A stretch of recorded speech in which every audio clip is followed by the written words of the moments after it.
Dans ce qui suit, nous allons expliquer comment fonctionne une transformation hash ou une fonction de hachage cryptographique. Une routine de hachage cryptographique transforme un texte ou une série de caractères en un nombre en format hexadécimal. Veuillez voir la présentation sur les nombres hexadécimales pour mieux comprendre à quel genre de nombre on fait référence. Une routine de hachage cryptographique sert à entreposer de l'information qui doit préférablement rester secrète. Un nombre hexadécimal produit par une routine de hachage cryptographique doit toujours posséder la même taille, peu importe la taille du texte initial. Doit être irréversible ou unidirectionnel. En fait, la fonction de la routine de hachage cryptographique doit être irréversible ou unidirectionnelle, c'est-à-dire qu'il doit être quasi impossible d'inverser le nombre hexadécimal obtenu afin de reproduire le texte initial entré, et doit être facilement vérifiable, c'est-à-dire qu'on doit avoir besoin de très peu de puissance informatique de façon à reproduire le hachage cryptographique d'un texte initial si on connaît le texte en question.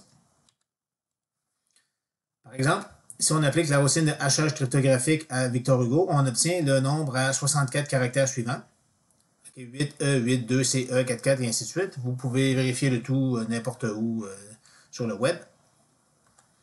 Si on modifie légèrement le texte entré, comme par exemple si on inscrit Victor Hugo avec un V minuscule ou si on rajoute un point après Victor Hugo, mais il faut que le résultat de la routine de hachage cryptographique soit complètement différente.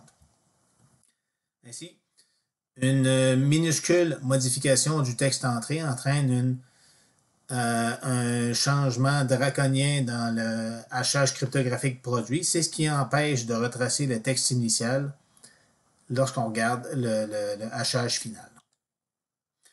Donc, les routines de hachage cryptographique les plus connues sont MD et SHA. Les routines MD étaient parmi les premières, sont considérées insuffisamment sécures en date d'aujourd'hui, et les routines SHA sont les plus sécures. La routine le plus souvent utilisée est la routine SHA 256, qui produit un nombre à 64 caractères hexadécimales ou 256 caractères binaires. Donc, vous pouvez vous promener un peu partout sur Internet. Il existe un paquet de sites Internet permettant de produire du hachage cryptographique à partir de textes quelconques. Donc, une routine de hachage cryptographique suit généralement les étapes suivantes, dont chaque élément du texte à hacher est converti en son code ASCII. Le code ASCII est écrit en nombre binaire à 8 caractères, de façon à ce que le nombre binaire occupe 8 espaces. On ajoute suffisamment de zéros au début du nombre, de façon à ce que celui-ci soit un nombre à 8 caractères.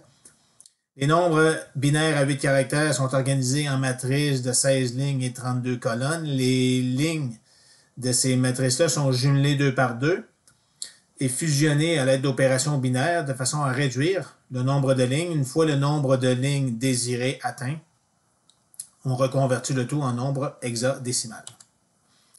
Donc, dans ce qui suit, nous allons hacher un texte à l'aide d'une routine de hachage cryptographique simplifiée. Notre routine maison aide à bien comprendre comment fonctionnent les formules plus compliquées, comme par exemple la routine SHA 256, et vous pouvez suivre cet exemple étape par étape sur le site cours.fsa.ulaval.ca transformation hash. Donc, chaque item sur un clavier d'ordinateur possède son code ASCII. Okay, donc, par exemple, l'espace, le code ASCII de la barre d'espace est 32, point d'exclamation 33, guillemets 34, et ainsi de suite. Donc, voici pour l'ensemble des caractères. Par exemple, si on écrit Lady Lovelace voit un sous-marin, bien, le code ASCII est le suivant. Donc, L majuscule 76, A minuscule 97, D minuscule 100, Y 121, en base 10. En base 2, si on convertit 76 en base 2, ça donne 0, 1, 0, 0, 1, 1, 0. Donc ici, 76 en base 2 s'écrit avec 7 caractères binaires. Donc de façon à avoir un nombre à 8 caractères, on rajoute un 0 au début des 7 nombres binaires qui représentent 76 en base 2. Ici, si j'ai des 1 partout sur les 8 espaces, ça donne 255 en langue anglaise et même française. On utilise moins que 255 caractères, donc 8 espaces par nombre binaire sont suffisants pour représenter l'ensemble des touches qui sont utilisées dans notre alphabet. Donc, on voit ici qu'on ajoute suffisamment de zéros. Donc, on organise les nombres binaires 4 par 4. Donc, 4 fois 8, 32. Donc, ici, nous allons former une matrice à 32 colonnes et 16 lignes. Donc, ici, on n'a pas encore tout à fait 16 lignes. Nous allons devoir compléter la matrice de façon à ce que celle-ci possède 16 lignes. Donc, Lady Lovelace. Donc j'organise les caractères entrés 4 par 4. Ça me donne des lignes à 38 colonnes de 0 et de 1. Si j'enlève les lettres, voici les nombres binaires dans l'ordre de Lady Lovelace voit un sous-marin. Je les colle ensemble. Je rajoute un 1 suivi de 7 zéros et je complète avec une séquence de 0 jusqu'à ce que j'obtienne 14 lignes. Ensuite de ça, pour les 2 dernières lignes, que fait-on? Lady Lovelace voit un sous-marin s'écrit à l'aide de 33 caractères. Si chacun de ces 33 caractères-là sont représentés par leur code ASCII en nombre binaire à 8 caractères, ça fait 33 fois 8 égale 264 caractères et la représentation binaire de 264 est donnée par le nombre en rose ici, donc 1, 0, 0, 0, 0, 1, 0, 0, 0. Donc ici, en ajoutant suffisamment de zéros devant ce nombre de façon à ce que j'ai 2 nouvelles lignes à 32 caractères, j'obtiens les 2 lignes suivantes que je place à la fin des 14 lignes précédemment créées. Donc voici notre bloc final que nous devrons réduire pour ensuite reconvertir en format hexadécimal. Maintenant, comment allons-nous réduire notre matrice? Nous avons une matrice de 16 par 32, de 16 lignes par 32 colonnes. Ici, on aimerait réduire le tout en une matrice de 4 lignes et 32 colonnes. Donc, j'aimerais réduire mes 16 lignes en 4 lignes. Comment allons-nous faire? Nous allons grouper les lignes 4 par 4 et les jumeler ensemble, les fusionner ensemble à l'aide d'opérations binaires. Quelles sont ces opérations binaires? L'opération OR, AND, XOR et l'opération rotation. L'opération OR produit un 1 chaque fois que l'une ou l'autre des lignes X ou Y possède un 1 au rang indiqué. Donc, par exemple, au rang 5, ici, X possède un 0, Y présente un 1, donc la ligne résultante devrait elle aussi présenter un 1 parce que j'ai un 1 dans X ou Y. Ici, à la ligne 3, à la ligne 4, X présente un 0, Y présente un 0, donc X ou Y présente un 0 aussi parce que là, nous n'avons pas de 1 ni dans X ni dans Y. Les possibilités sont, lorsque 2 zéros se croisent, ça donne 0, et chaque fois que j'ai un 1 dans X ou Y, la ligne résultante possède un 1. Donc l'opération OR est celle qui produit la ligne résultante avec le plus de 1. L'opération AND est plus contraignante. Donc l'opération AND présente un 1 dans la ligne résultante seulement s'il y a un 1 présent dans les 2 lignes entrantes. Donc ici, les 4 possibilités sont les suivantes. Donc si j'ai un 0 dans X ou dans Y, le résultat est 0. Si j'ai un 1 dans les deux, le résultat est 1. Donc l'opération AND est l'opération qui produit le moins de 1 dans la ligne résultante. Et l'opération XOR, c'est l'opération entre les deux. Donc, l'opération XOR présente un 1 dans la ligne résultante s'il y a un 1 dans X ou dans Y, mais pas dans les deux. Lorsque j'ai un 1 partout, le résultat donne 0. Donc, les 4 possibilités, 2 fois 0 donne 0, 2 fois 1 donne 0. Un 1 dans X, un 0 dans Y donne 1. Un 0 dans X, un 1 dans Y donne 1. Donc, l'opération XOR ici me donne un nombre de 1 à mi-chemin entre l'opération OR et l'opération AND. Ensuite, l'opération rotation. Une rotation de 1 bit. Je prends le caractère à gauche complètement de ma ligne entrante et je viens le porter à la droite complètement. Une rotation de 2 bits. Je prends les 2 premiers caractères à gauche complètement et je viens les porter à droite complètement. Une rotation de 5 bits. Je prends les 5 premiers caractères de ma ligne à gauche et je vais les porter à la droite complètement. Donc, voici un exemple d'une rotation de 1 bit. Donc, mon premier caractère, c'est 0. Je l'enlève. Je viens le porter à la fin. Je le descends. Et voici ma ligne résultante. Une rotation de 5 bits. Je prends les 5 premiers caractères. Je les enlève. Je vais les porter à la fin complètement. Et voici ma ligne résultante. Donc, nous allons réduire notre matrice 16 par 32 en commençant par jumeler les lignes 1, 5, 9 et 13. Et nous allons exécuter les opérations OR, AND ou XOR ou rotation. Ici, dans notre exemple simplifié, ça va toujours être les opérations XOR et rotation. Donc, je prends ces 4 lignes-là.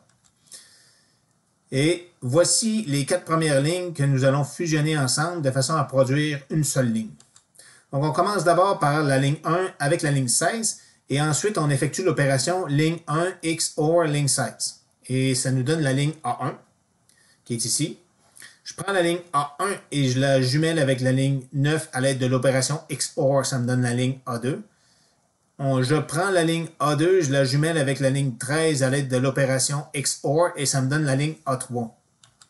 Ensuite de ça, pour terminer, nous allons effectuer une rotation sur la ligne résultante A3 qui résulte du XOR des lignes 1, 5 et 13. Des lignes 1, 5, 9 et 13. Pour ce faire, nous allons besoin, pour connaître le nombre de bits de la rotation, nous allons nous former un index de rotation à l'aide de la taille du texte entré. Donc ici, c'est un indice qu'on crée ici arbitrairement. Donc la somme des codes ASCII du texte entré, réduite au modulo 29, va nous donner l'indice de rotation que nous allons appliquer à chacune des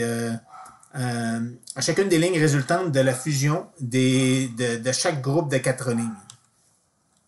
Donc ici, la somme des nombres ASCII du texte entré ici est de 3094. 3094, c'est égal à 106 fois 29 plus 20. Donc ici, compte tenu de la taille du texte entré, notre indice de rotation ici va toujours être de 20. Donc, à chaque fois qu'on fusionne 4 lignes ensemble, on XOR les 4 lignes. Et le résultat ici, et on effectue une rotation de 20 bits sur la ligne résultante. Donc ici, je prends la ligne A3 obtenue avec les lignes 1, 5, 9 et 13. Et j'effectue une rotation de 20 bits. Donc, je prends les 20 premiers caractères de ma ligne et je les déplace de la gauche complètement vers la droite complètement. Et ça me donne la ligne A4 finale qui se trouve à être la fusion des lignes 1, 5, 9 et 13. Donc, les lignes 1, 5, 9 et 13, ici, fusionnées ensemble et sur lesquelles on effectue une rotation, donnent la ligne finale A4. Nous allons maintenant faire la même chose avec les lignes. Nous allons maintenant faire la même chose avec les lignes 2, 6, 10 et 14. Donc, même chose, on XOR 2 et 6. On prend le résultat et on le XOR avec 10. On prend le résultat et on le XOR avec 14. On prend le résultat et on y effectue une rotation de 20 bits. Et ça donne la ligne B4. Nous faisons la même chose avec les lignes 3, 7, 11 et 15. La même chose avec les lignes 4, 8, 12 et 16. Et nous terminons avec les 4 lignes suivantes. Nous prenons ces 4 lignes et nous les réécrivons en format hexadécimal. Et nous allons coller chacun de ces 4 nombres hexadécimales un à la suite de l'autre. Et ceci constituera le hachage cryptographique à l'aide de notre routine maison de la phrase « Lady Lovelace voit un sous-marin ». Donc ici, Lady Lovelace, la transformation H de Lady Lovelace voit un sous-marin, obtenue à l'aide de notre transformation maison, donne ainsi 4, 0, C, 0, B, 9, 5, 4, C, et ainsi de suite. Notez que si j'effectue une toute petite modification à la phrase entrée, donc si j'écris Lady Lovelace voit un sous-marin avec un L minuscule à Lady, mais ça me donne un résultat complètement différent. Pourquoi? Principalement à cause de l'indice de rotation qui va être différent.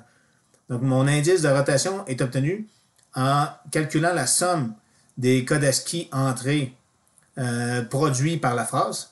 Et un L minuscule ici n'a pas le même code ASCII qu'un L majuscule, donc la somme des codes ASCII va être différente, ce qui me donne un indice de rotation différent, ce qui me donne à la fin complètement un résultat différent. Donc cette routine de hachage cryptographique ici est beaucoup plus simple que le SHA 256. Le SHA 256 est beaucoup plus compliqué, mais les opérations qu'on vient de vous montrer sont similaires à celles qui sont utilisées à l'intérieur des routines de hachage beaucoup plus complexes.